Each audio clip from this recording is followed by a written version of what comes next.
This video is sponsored by Conflict of Nations World War III. Conflict of Nations is a free online PvP strategy game. Choose a real country to lead during World War III. Fight up to 128 other players in real time in games that can take weeks to complete. Use many different units to build your army. Do you want to go with superior firepower like the Russians or guerrilla tactics like the Ukrainians? Choose your own strategy, engage in epic battles, and take over the world. You can play with the same account on both PC and mobile.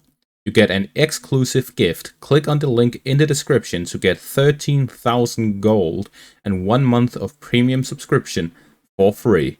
Offer only available for 30 days. Don't lose time. Hello and welcome back to another update where I cover the latest developments throughout the front line in the Russo-Ukrainian war. It is your host Weep Union, and in this one we have very significant developments in the eastern section of the front line. There are some small changes in the Kursk direction and the Kharkiv direction, but most importantly we have significant developments in the east. Starting out to the south of the Pokrovsk front, the Russians have advanced further, capturing the village of Lysivka, and fighting has started in Ukrainsk, where the Russians are now expanding in a southern direction, continuing towards the outskirts of Hyrnik, which is a very important logistical hub for the Ukrainians in the pocket, as well as in the general southern direction. Whether the Ukrainians need to go inside or outside of the pocket, they have to go through Hyrnik or Kurakhove. Hyrnik, as we can see, is a railway station as well as a larger town in the area. This means if fighting has reached Hyrnik, the Russians are looking to cut off the supplies of the Ukrainians in the east and hit their withdrawal. At the same time, fighting is taking place by Ukrainsk, which is the southern edge of the Ukrainian defensive lines here east of Selydove, where the Russians are fighting to gain full control over the fortified positions, strengthening their flanks, allowing for a further push down south or a foothold to push further in the direction of Pokrovsk. As for Selydove itself, the Ukrainians have rotated units, which has led to them being capable of a counterattack, but have managed to recapture Selydove over the past few days. The units being rotated is the 47th Mechanized Brigade, being sent to the rear just 2 days ago, while the Ukrainians sent the 93rd Mechanized Brigade, the 68th Jaeger Brigade, and the 152nd Jaeger Brigade to Selydove and Novorodivka to launch counterattacks. The 93rd Mechanized Brigade is attempting to regain a foothold within Novorodivka, attempting to counterattack in the western parts of it to prevent the Russians from taking advantage of the capture of Novorodivka to flank Selydove from the north. At the same time, the Jaeger Brigades have been sent inside Selydove. The Jaeger Brigades of the Ukrainian Armed Forces are brigades that are entirely focused on forest or urban warfare. These are light infantry that are adaptable to positions where there is a lot of cover. If there's no cover, they don't use them. This means that both of these brigades are sent to Selydove itself and the fortified positions to man these positions and prevent the Russians from breaking through yet another line. With their extensive usage of FPV drones and ATGM weaponry, they prevented another Russian breakthrough within Selydove, forcing them to rely mainly on infantry, after which they used their own infantry to launch a counterattack and regain parts of the central parts of the town.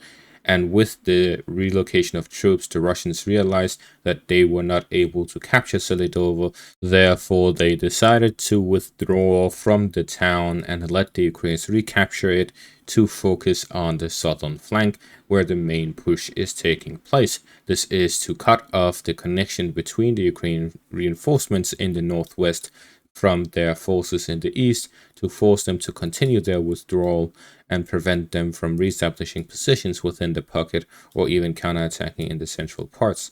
Therefore, the Russian objective here is to gain full control over Ukrainsk and Hyrnik, then push further down south before the Ukrainians are able to counterattack and reestablish the front line here in the southern parts of the Pokrovsk front. At the same time, a similar case happened, but not quite, in the New York direction.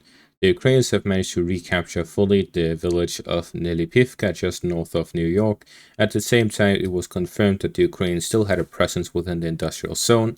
This means that the sequence of events which took place in the New York direction is that the Russians managed to flank the industrial zone by entering Nelipivka from the west and launching an attack from the eastern flank. This led to the encirclement of Ukrainian soldiers in the industrial zone.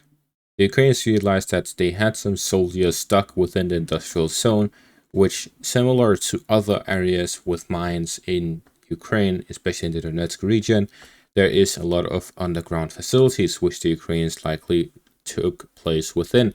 This meant another siege had to be taking place. The Russians then had two options: strengthen their positions in the north and allow the siege to go on to then gain full control over the city of New York and prevent the Ukrainians from securing or rescuing the soldiers.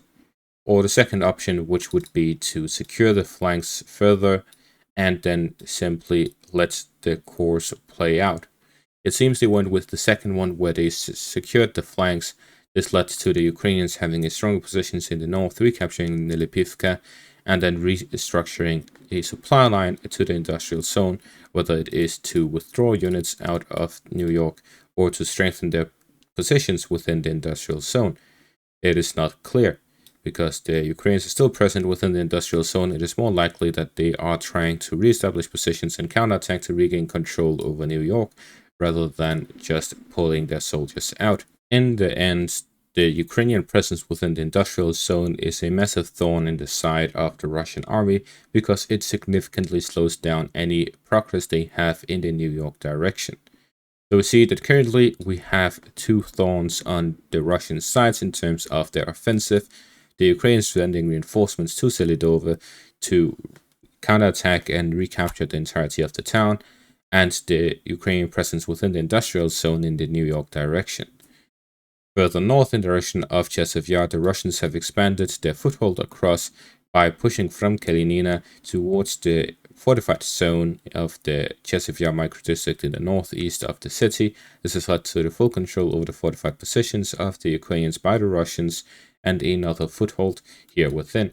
It's likely that the Russians will look to connect both the central and northern parts through the forest area and have an extensive crossing along the forest line, the crossing to the north by Kalinina and the crossing to the south by the railways.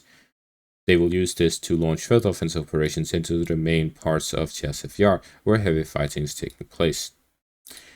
Therefore, we see that the Ukrainians have rediverted some forces. Instead of committing everything to the Kursk direction, they are now sending some of their reinforcements, some of their reserves to the eastern front to stabilize the situation there, as they saw that the situation was coming completely out of control, and to stabilize that, they reduced the potential of their offensive in the Kursk region.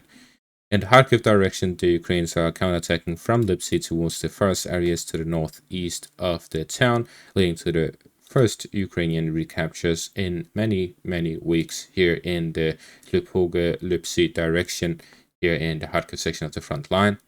In the northwest, in the Kursk direction, the Russians have launched a counterattack to regain control over some of these villages to the north of the Ukrainian presence here in the Kursk direction. This is to further stabilize the front line and establish their own frontline positions to strengthen their fortified areas.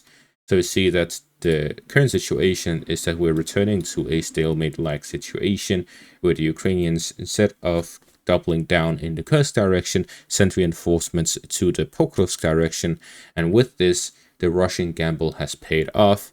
They expected that the Ukrainians would not double down in the Kursk direction as long as they themselves committed enough to the Pokrovsk direction, and this means that the Russians are now in a position where they can choose where the fight should take place, whether it is in the Kursk direction or the Donetsk direction. Wherever they focus their forces, the Ukrainians would have to respond, because they pulled out of the game of chicken. Something that could have had a significant effect on the Ukrainian choice is this. A quote from Lavrov: "Russian nuclear doctrine is being clarified."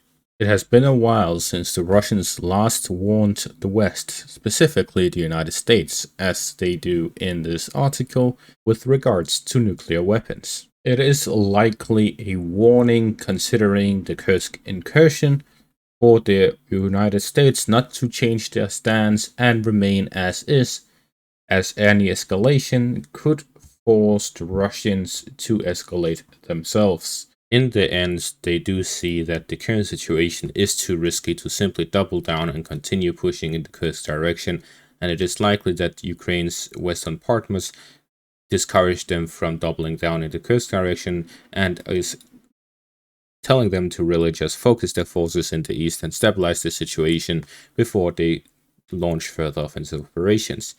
So we see that the Kursk direction is stabilizing for the Russians to recapture some territory, and Pokrovsk direction is turning to a more attritional sort of style rather than the large momentum the Russians have had. It is slowing down and potentially completely breaking down due to the Ukrainian relocation of reinforcements and counterattacking here in the Selydove direction. And that is going to be all for this update. Thank you all for watching. Make sure to leave a like, subscribe, and check out my Patreon for additional content. Thank you all for watching, and have a great day.